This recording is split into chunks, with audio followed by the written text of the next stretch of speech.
शांति। 30 जनवरी 2025 आज की प्रातः मुरली।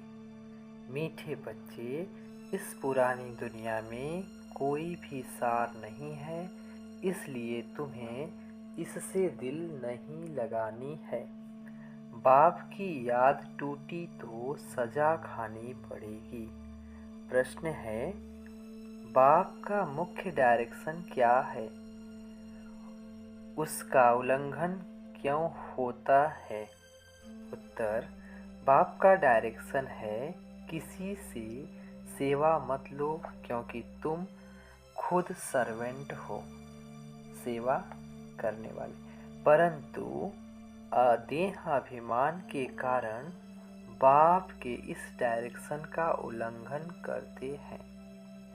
बाप कहते हैं तुम यहाँ सुख लेंगे तो वहाँ सुख कम हो जाएगा। सतयुग। कई बच्चे कहते हैं हम तो इंडिपेंडेंट रहेंगे, परंतु तुम सब बाप पर डिपेंडेंट करते हो। अब मुरली से मुख्य पॉइंट। गीत में भी कहते हैं पुरानी दुनिया में कोई सार नहीं है, इससे दिल नहीं लगानी है, नहीं तो सजा मिल जाएगी। बाप की याद से सजाएं कटती जाएंगी। ऐसे न हो बाप की याद टूट जाए फिर सजा खानी पड़े और पुरानी दुनिया में चले जाएं। ऐसे तो ढेर गए हैं जिसको बाप याद भी नहीं है। पुरानी दुनिया से दिल लग गई, ज़माना बहुत खराब है, कोई से दिल नहीं लगानी है। बाबा का कहना है किसी से दिल नहीं लगाने। कोई से दिल लगाई तो सज़ा बहुत मिलेगी। बच्चों को ज्ञान सुनाना है, भक्ति मार्ग के गीत भी नहीं सुनने हैं। अभी तुम हो संगम पर, ज्ञान सागर बाप द्वारा तुमको संगम पर ही ज्ञान मिलता है।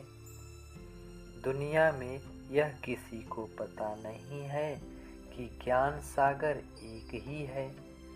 वह जब ज्ञान देते हैं तब मनुष्य की सद्गति होती है। सद्गति दाता एक ही है, फिर उनकी मत पर चलना है। माया छोड़ती कोई को भी नहीं।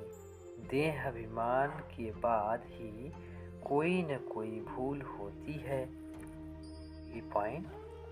कोई सेमी कामवश हो जाते हैं, कोई क्रोधवश। मनसा में तूफान बहुत आते हैं। प्यार करें, ये करें, कोई के शरीर से दिल नहीं लगानी है। बाप कहते हैं अपने को आत्मा समझो तो शरीर का भान न रहे, नहीं तो बाप की आज्ञा का उल्लंघन हो जाता है। किसी भी देहधारियों से दिल लगी तो बाप की श्रीमत का उल्लंघन हो जाता है। देह अहंकार से नुकसान बहुत होता है, इसलिए देह सहित सब कुछ भूल जाना है। सिर्फ बाप को और घर को याद करना है। आत्माओं को बाप समझाते हैं शरीर से काम करते मुझे याद करो तो विकर्म भस्म हो जाएंगे। रास्ता बहुत सहज है। पॉइंट। यह समझते हैं तुमसे भूले होती रहती है, परंतु ऐसा न हो भूलों में फंसते ही जाओ। एक बारी भूल हुई फिर भूल नहीं करनी चाहिए। अपना कान पकड़ना चाहिए, फिर यह भूल नहीं होगी। पुरुषार्थ करना चाहिए।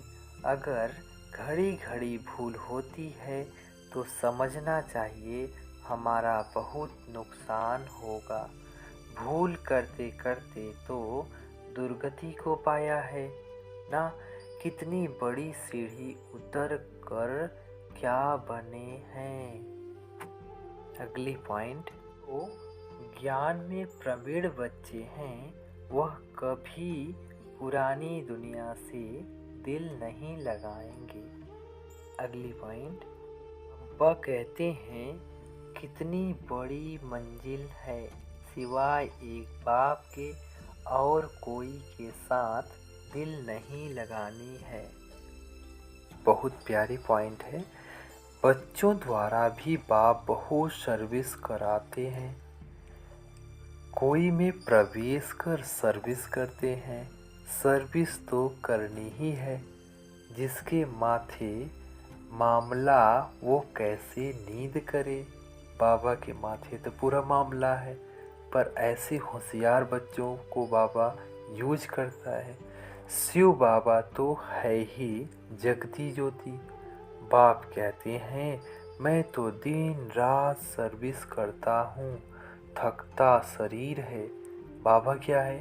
तो परमात्मा है, शरीर तो है नहीं। अगली पॉइंट, विनाश का समय नज़दीक देखेंगे तो तुम्हारी बातों को सुनेंगे। धारणा के लिए मुख्य सार, पहली पॉइंट, बाबा कहते हैं अगर एक बार कोई भूल हुई तो उसी समय कान पकड़ना है, दोबारा वह भूल न हो। कभी भी देह अहंकार में नहीं आना है। ज्ञान में प्रवीण बन अंतर्मुखी रहना है। दूसरी पॉइंट, सच्चे पिता व्रता बनना है। जीते जी बलि चढ़ना है। किसी से भी दिल नहीं लगानी है। बेसमझी का कोई भी काम नहीं करना है। वरदान, जुदाई को सदा काल के लिए विदाई देने वाले स्नेही स्वरूप हो।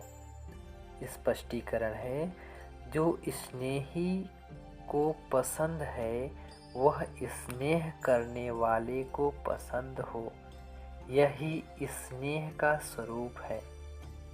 चलना, खाना, पीना, रहना स्नेही के दिल पसंद हो। इसलिए जो भी संकल्प व कर्म करो तो पहले सोचो कि यह स्नेही बाप के दिल पसंद है। ऐसे सच्चे स्नेही बनो तो निरंतर योगी, सहज योगी बन जाएंगे। यह स्नेही स्वरूप को समान स्वरूप में परिवर्तन कर दो तो अमर भव का वरदान मिल जाएगा और जुदाई को सदा काल के लिए विदाई मिल जाएगी। अच्छा, ओम शांति।